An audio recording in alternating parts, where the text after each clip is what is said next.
지금부터 2026년 4월 12일 한사랑교회 주일 예배를 시작하도록 하겠습니다. 우리 다 함께 조용한 기도로 나아가시겠습니다.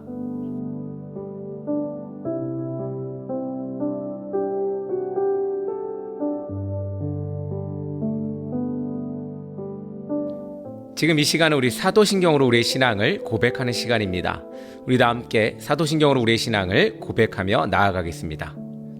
전능하사 천지를 만드신 하나님 아버지를 내가 믿사오며 그 외아들 우리 주 예수 그리스도를 믿사오니 이는 성령으로 잉태하사 동정녀 마리아에게 나시고 본디오 빌라도에게 고난을 받으사 십자가에 못 박혀 죽으시고 장사한 지 사흘 만에 죽은 자 가운데서 다시 살아나시며 하늘에 오사 전능하신 하나님 편에 앉아 계시다가 저리로서 산자와 죽은 자를 심판하러 오시리라. 성령을 믿사오며 거룩한 공예와 성도가 서로 교토하는 것과 죄를 사하여 주시는 것과 몸이 다히 사는 것과 영원히 사는 것을 믿사옵나이다. 아멘.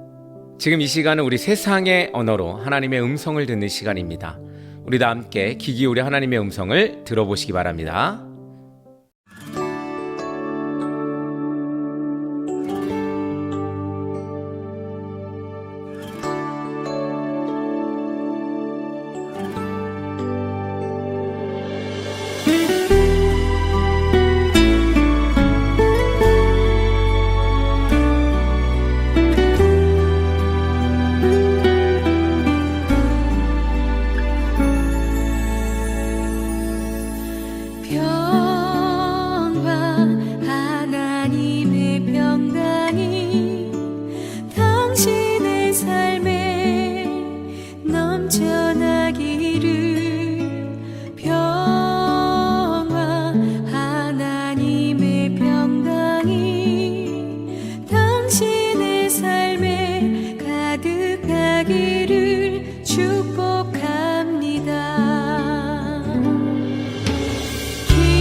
오늘 우리에게 주시는 말씀은 마태복음 5장 38절에서 48절의 말씀입니다. 그리고 요한복음 18장 36절도 함께 보도록 하겠습니다. 마태복음 5장 38절에서 48절의 말씀입니다. 또 눈은 눈으로 이는 이로 갚으라 하였다는 것을 너희가 들었으나 나는 너희에게 이르노니 약한 자를 대적하지 말라. 누구든지 내 오른편 뺨을 치거든 왼편도 돌려대며 또 너를 고발하여 속옷을 가지고자 하는 자에게 겉옷까지 가지게 하며 또 누구든지 너로 억지로 오리를 가게 하거든 그 사람과 십리를 동행하고 내게 구하는 자에게 주며 내게 꾸고자 하는 자에게 거절하지 말라. 또 내 이웃을 사랑하고 내 원수를 미워하라 하였다는 것을 너희가 들었으나 나는 너희에게 이르노니 너희 원수를 사랑하며 너희를 박해하는 자를 위하여 기도하라. 이같이 한즉 하늘에 계신 너희 아버지의 아들이 되리니 이는 하나님이 그 해를 악인과 선인에게 비추시며 비를 의로운 자와 불의한 자에게 내려주심이라. 너희가 너희를 사랑하는 자를 사랑하면 무슨 상이 있으리요? 세리도 이같이 아니하느냐? 또 너희가 너희 형제에게만 무난하면 남보다 더하는 것이 무엇이냐? 이방인들도 이같이 아니하느냐? 그러므로 하늘에 계신 너희 아버지의 온전하심과 같이 너희도 온전하라. 아멘. 요한복음 18장 36절입니다. 예수께서 대답하시되 내 나라는 이 세상에 속한 것이 아니니라. 만일 내 나라가 이 세상에 속한 것이었다라면 내 종들이 싸워 나로 유대인들에게 넘겨지지 않게 하였으리라. 이제 내 나라는 여기에 속한 것이 아니니라. 아멘. 할렐루야, 반갑습니다. 여러분들 한 주간 어떻게 잘 지내셨는지 모르겠습니다. 지난주에는 비가 좀 내렸어요. 조금씩 내리기도 했고 또 많이 내리기도 했습니다. 그래서 어떻게 해요? 이제 우리 벚꽃이 다 떨어졌습니다. 아쉽지만 보내야 될 때가 된 것 같습니다. 또 새로운 또 꽃들이 피겠죠. 또 푸르른 잎사귀가 자라날 겁니다. 이제 봄이 지나서 곧 있으면 또 여름도 다가올 겁니다. 모든 것이 시작이 있으면 그 끝이 있듯이 모든 것이 흘러가는 것이 자연의 섭리가 아닌가 생각을 합니다. 그런 자연의 섭리 가운데에 날마다 피어나고 또 새롭게 되기를 간절히 소망합니다. 오늘은 십자가의 길만이 유일한 소망입니다 라는 제목으로 우리 마태복음 5장 38절에서 48절 또 요한복음 18장 36절을 통하여 말씀을 전하려고 합니다. 우리는 지금 참으로 이 모순적인 시대에 살고 있다고 생각이 됩니다. 한쪽에서는 최첨단 기술과 문명을 자랑하고 있죠. 또 다른 한편으로는 여전히 수천 년 전의 야만적인 폭력이 전쟁이라는 이름으로 반복되고 있습니다. 더욱 우리를 아프게 하는 것은 그 폭력의 정당성을 부여하는 근거로 기독교라는 이름이 오용되고 있다는 사실입니다. 사랑하는 성도 여러분, 우리는 지금 단순한 국가 간 충돌을 넘어서서 질서와 힘의 구조 그 속에서 살아가고 있지 않나 이런 생각도 해봅니다. 세계는 겉으로는 여러 나라이지만 실제로는 특정한 힘이 경제, 군사, 문화까지도 영향을 미치는 구조를 가지고 있습니다. 우리는 이것을 패권이라고 부릅니다. 그런데 중요한 질문이 있습니다. 하나님의 나라는 이 패권 구조와 어떠한 관계가 있는가라는 겁니다. 그 패권을 세우기 위해 많은 나라는 기독교라는 이름으로 점령하고 폭력을 가하고 있습니다. 오늘 우리는 이 마태복음 5장 38절에서 48절의 말씀을 통해서 폭력으로 얼룩진 이 세계사 속에서 기독교의 이 부끄러운 민낯을 직시하고 우리가 회복해야 할 진정한 예수의 가르침이 무엇인지를 깊이 한번 묵상하는 시간이 되기를 간절히 소망합니다. 첫 번째로 제국주의적 기독교의 오만을 회개해야 합니다. 기독교의 역사는 고난받는 종의 역사에서 어느 순간 정복하는 제국의 역사, 그 역사로 변질되었습니다. 특히 오늘날 세계 질서를 주도하는 그 나라 어디입니까? 미국이죠. 이 미국의 모습을 한번 보십시오. 그들은 성경 위에 손을 얹고 선서합니다. 하나님이 보호하시는 나라를 그렇게 크게 외치지만 정작 그 힘의 바탕은 압도적인 군사력과 폭력에 있습니다. 이것은 명백한 자승자박이 아닌가 생각을 합니다. 스스로 평화의 수호자라 외치지만 또 자처하지만 실제로는 폭력의 올무에 갇혀서 세상을 파괴하고 있기 때문입니다. 미국의 명백한 운명, 매니페스트 데스티니, 이 명백한 운명이라는 논리는 과거 원주민 학살과 제국주의적 침략을 기독교의 이름으로 정당화했습니다. 하지만 성경은 결코 힘에 의한 평화를 지지하지 않습니다. 과거 십자군 전쟁은 어떻습니까? 그 당시 병사들은 옷에 십자가를 새기고 나갔지만 그들의 손에는 무고한 이의 피가 묻어 있었습니다. 오늘날 거대 국가들이 말하는 정의로운 전쟁, 그건 역시 십자가의 정신과는 거리가 먼 탐욕이 빚어낸 또 다른 십자가일 뿐입니다. 사랑하는 성도 여러분, 역사 속 제국들은 공통점이 있습니다. 항상 그들은 이렇게 말합니다. 우리가 있어야 세계가 안정된다. 예수님 당시에도 마찬가지였습니다. 로마 제국은 팍스 로마나, 즉 로마의 평화를 주장했습니다. 하지만 그 평화는 무엇이었습니까? 힘으로 억누른 평화였습니다. 오늘날에도 비슷한 구조가 있지 않습니까? 팍스 아메리카나, 미국은 자유, 민주주의, 세계 질서를 이야기합니다. 그리고 실제로 많은 긍정적인 역할을 한 것도 사실입니다. 하지만 동시에 우리는 그 그림자도 봐야 합니다. 사랑하는 성도 여러분, 여기서 중요한 것은 찬반을 나누자는 것이 아닙니다. 힘을 가진 구조는 반드시 폭력을 동반한다는 사실입니다. 성경은 이것을 세상의 나라라고 부릅니다. 이 나라는 항상 힘, 지배, 통제로 움직여집니다. 제국은 평화를 말하지만 그 평화는 언제나 힘에 의존합니다. 평화라는 단어는 헬라어로 에이레네라는 말입니다.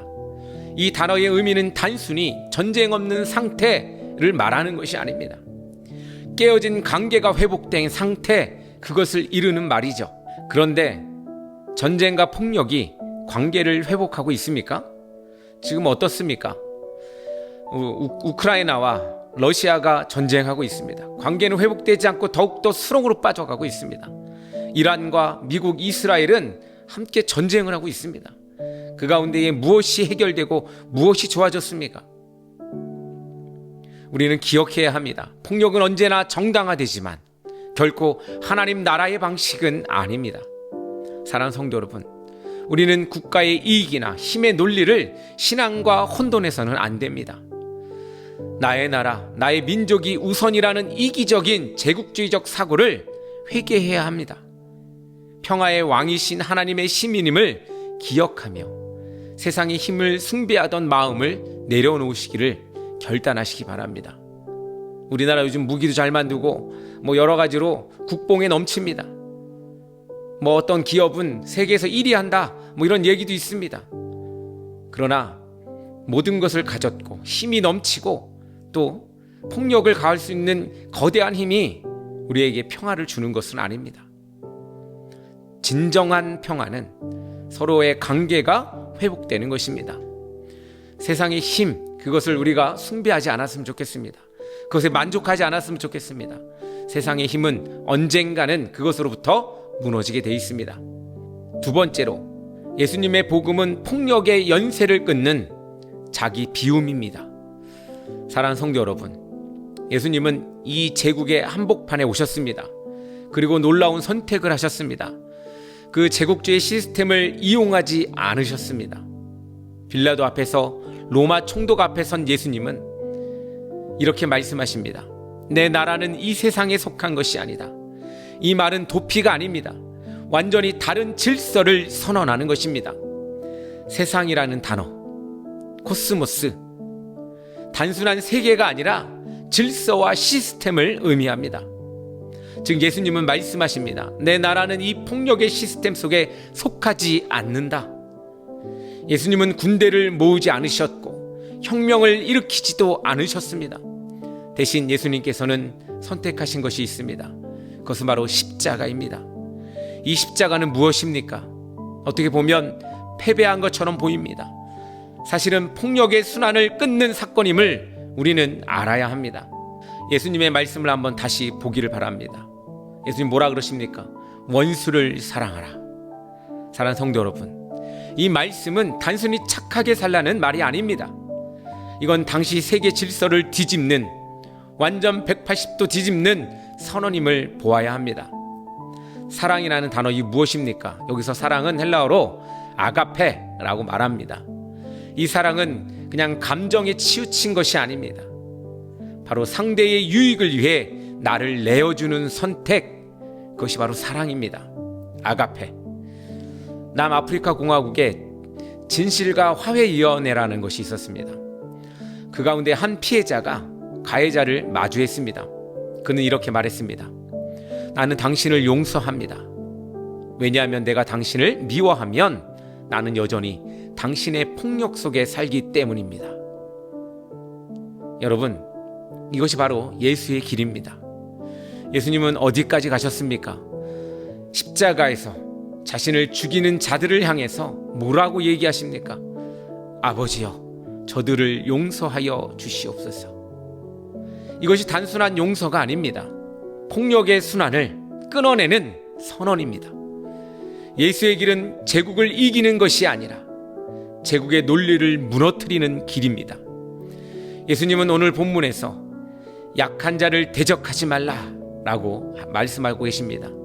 이 말씀은 비겁하게 도망치라는 뜻이 아닙니다. 폭력이 가진 가장 무서운 속성, 즉 보복의 악순환을 끊어내라는 혁명적인 선언인 것입니다.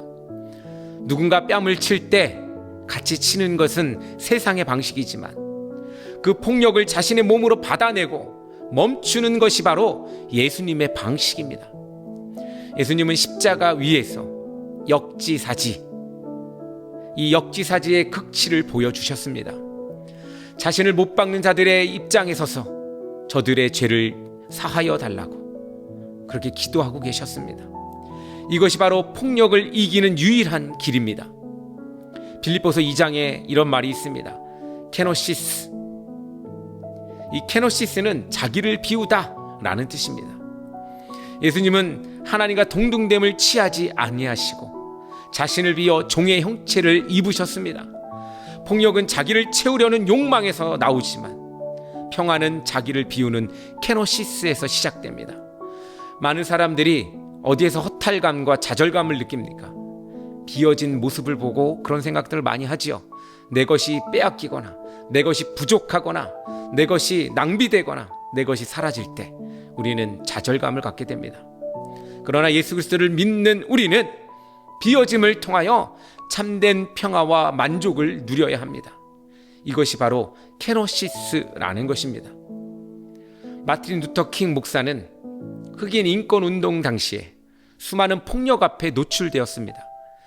그의 집이 폭파되었을 때 분노한 지지자들이 무기를 들고 모여들었지만 그는 이렇게 말합니다. 우리는 폭력으로 문제를 해결할 수 없습니다. 칼을 듣는 자는 칼로 망한다는 주님의 말씀을 기억하십시오. 우리는 미움을 사랑으로 그렇게 갚아야 합니다 라고 말했다고 합니다. 사랑하는 성도 여러분, 내 안에 누군가를 향한 보복의 마음, 대갚아 주려는 독한 마음이 있습니까? 원수를 여러분들 마음 가운데 새기고 있습니까? 그것이 곧 전쟁의 씨앗입니다. 내가 먼저 그 고리를 끊어내지 아니하면 폭력은 절대 멈출 수가 없습니다.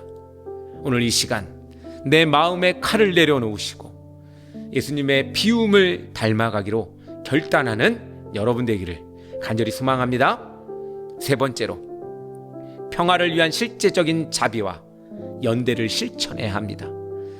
설교의 마지막은 언제나 우리의 발로 이어져야 합니다.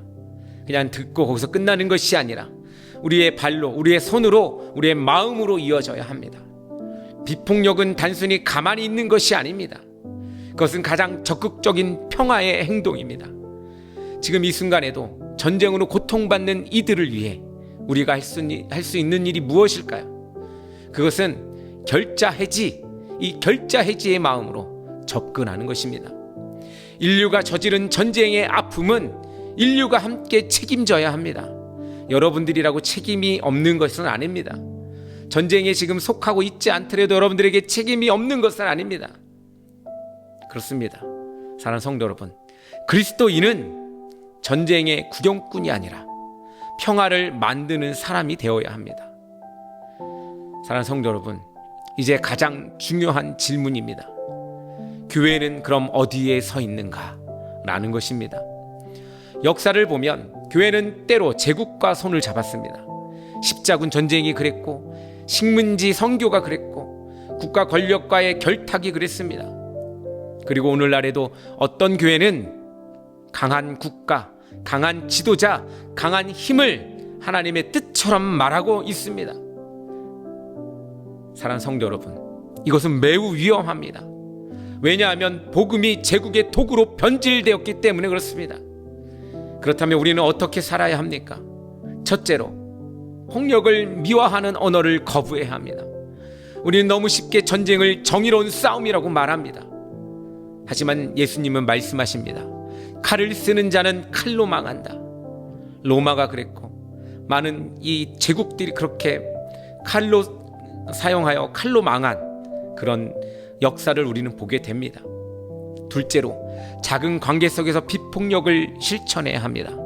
사랑하는 성도 여러분, 전쟁은 먼 곳의 이야기가 아닙니다. 우리의 가정 안에서의 말 한마디, 교회 안에서의 갈등, 관계 속의 분노, 이것이 다 작은 폭력입니다. 여러분들 가운데에 혹 지금 그 폭력을 하고 있거나 혹은 당하고 있다면 여러분들 그 문제에 있어서 우리 솔직해졌으면 좋겠습니다. 셋째로, 평화를 만드는 사람이 되어야 합니다. 예수님은 말씀하셨습니다. 화평케 하는 자는 복이 있나니. 여기서 화평케 하는 자라는 이 말은 단순히 착한 사람이 아닙니다. 적극적으로 갈등을 화해로 바꾸는 사람을 착한 사람, 화평케 하는 자라고 이야기합니다. 사랑하는 성도 여러분, 진짜 싸움은 세상을 이기는 것이 아니라 내 안에 폭력을 내려놓는 것입니다. 분노를 내려놓고 보복을 포기하고 사랑을 선택하는 것. 하나님 나라는 주장하는 것이 아니라 살아내는 것입니다. 그 방법으로 먼저 우리가 추구하고 실천해야 하는 것들이 있습니다. 분별하는 기도가 필요합니다. 단순히 전쟁이 끝나게 해주세요 라는 기도를 넘어서 전쟁 뒤에 숨은 거대 자본과 권력의 폭력성을 직시하고 정의로운 평화가 임하도록 기도해야 합니다. 다음으로 고통과의 연대를 해야 합니다. 전쟁 난민과 피해자들 향해 구체적인 구제와 나눔에 참여하십시오. 그것이 거대 국가의 폭력에 저항하는 가장 강력한 인도주의적인 행동입니다. 여러분들 삶 속에서 그럴 기회가 분명히 있을 것입니다. 여러분들 그때에 여러분들 손을 내밀어 그들을 도와주십시오. 또한 언어의 비폭력, 그것이 우리에게 필요합니다. 우리의 일상에서 사용하는 혐오의 말, 차별의 시선을 거두는 것부터 시작해야 합니다. 나보다 약한 사람을 대하는 나의 태도가 곧 내가 전쟁을 대하는 태도입니다. 우리의 약한 자를 업신여기는 것이 아니라 나보다 더 높게 여기고 내가 그들보다 낮아져 그들을 높여주는 것이 바로 우리가 해야 할 비폭력적인 언어입니다. 사랑하는 성도 여러분, 예수님은 원수를 사랑하라 라고 하셨습니다. 여기서 사랑은 아빠도 앞에서도 이야기했지만 감정이 아니라 의지적인 행동을 이야기합니다. 원수에게 먹을 것을 주고 그를 위해 기도하는 것, 그것이 제국의 시민은 결코 이해할 수 없는 하나님 나라의 신비입니다. 사랑하는 성도 여러분, 평화는 먼 곳에 있지 않습니다. 오늘 내가 만나는 사람에게 자비를 베풀고 고통받는 타자를 위해 내 것을 나누는 그런 곳에서 평화는 시작됩니다. 관념적인 평화가 아닌 실제적인 평화주의자로, 그렇게 여러분들 평화주의자로 살아가기를 결단하는 여러분 되기를 간절히 소망합니다. 말씀을 맺겠습니다. 십자가의 길만이 유일한 우리의 소망임을 여러분들 깨달으시기 바랍니다. 세상은 여전히 총칼의 힘이 세상을 구원할 거라고 믿습니다. 미국의 군사력이 혹은 강력한 억제력이 평화를 가져다 줄 거라고 말합니다. 하지만 역사는 증명합니다. 힘으로 세운 평화는 또 다른 힘에 의해 무너질 뿐입니다. 우리는 제국의 논리를 거부합니다. 우리는 폭력의 역사를 부끄러워하며 회개하기를 간절히 소망합니다. 그리고 이제는 예수께서 걸어가신 그 바보 같은 비폭력의 길, 그 길을 걸어가고자 합니다.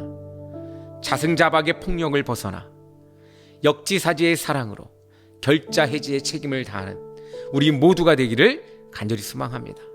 사랑하는 성도 여러분, 여러분들 한 사람 한 사람 이 각자가 그 자리에서 평화의 씨앗이 될 때 이 땅의 모든 포성은 멈추고 하나님의 진정한 샬롬이 그렇게 임하는 그런 때가 되기를, 이번 한 주간 세상의 거대 담론에 휘둘리지 않고 내 곁에 작은 자리에 냉수 한 그릇 대접하는 자비의 삶을 그렇게 사시기를 간절히 주의 이름으로 축원합니다. 우리 다 함께 기도하겠습니다. 사랑과 자비의 하나님, 전쟁이 소문이 끊이지 않는 이 아픈 세상을 불쌍히 여겨 주시옵소서. 기독교라는 이름으로 자행된 과거와 현재의 폭력을 우리 마음 다하여 회개합니다. 강대국의 힘이 정의가 되는 이 시대에 우리가 진정한 예수의 비폭력 정신을 회복하게 하여 주시고, 우리 손에 들린 보복의 칼을 내려놓고 십자가의 사랑으로 세상을 치유하는 평화의 도구가 되게 하여 주시옵소서. 우리는 너무 쉽게 폭력을 정당화하며 살아왔습니다. 우리의 말과 생각과 행동 속에 있는 모든 공격성과 분노를 내려놓게 하여 주시고, 예수 그리스도의 십자가를 바라보며 원수를 사랑하는 그 길을 선택하게 하여 주시고, 이 세상 속에서 평화를 만드는 사람으로 살아가게 하여 주시옵소서. 평화의 왕이신 예수 그리스도의 이름으로 기도합니다. 아멘.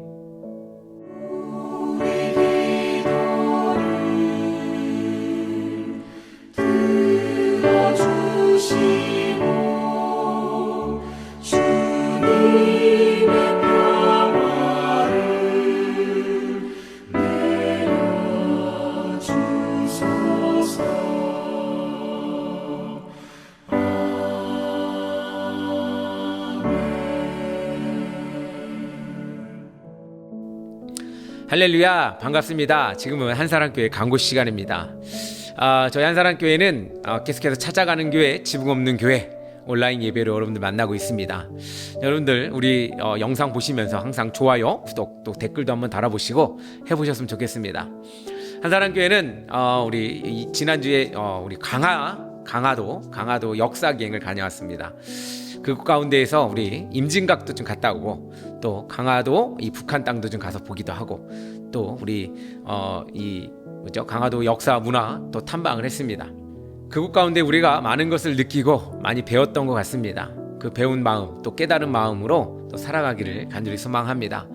여러분들도 기회가 되시면 강화도와 또 그 역사지를 한번 또 가보셔서 또 여러분들의 마음에 또 평화를 추구하며 살아가는 것이 얼마나 소중한지를 또 생각하며 깨닫는 시간이 되기를 간절히 소망합니다. 우리는 또 다음 주에 기쁜 마음으로 또 새롭게 건강하게 다시 한번 만나기로 하겠습니다. 우리 찬양으로 오늘 예배를 마치도록 하겠습니다. 감사합니다.